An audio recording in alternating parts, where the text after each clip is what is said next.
Всех приветствую на канале Helping Animals. Потрепанный кот грустно глядел на прохожих, которые шли мимо. Этот бездомный кот с печальным взглядом сразу показался прохожим особенным.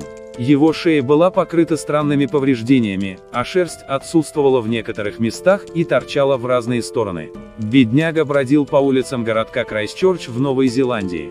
Увидев его, люди сразу решили помочь. Так пятилетний кот, который получил кличку Тагли, оказался в местном приюте. Реалии жизни на улице сделали котика немного агрессивным и пугливым. Однако за его недоверчивым видом скрывалось доброе существо, которое просто нуждалось в любви. Когда котик немного восстановился и привык к людям, для него начали искать хозяев.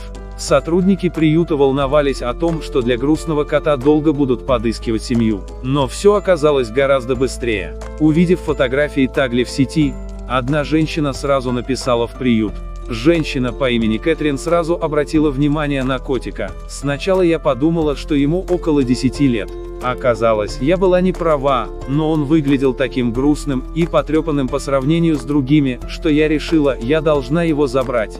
Пишет женщина. Так Тагли обрел свой дом. Через некоторое время хозяева забрали его к себе и начали понемногу знакомиться. Сначала Тагли волновался и побаивался новой обстановки, но его новые хозяева делали все, чтобы он скорее привык.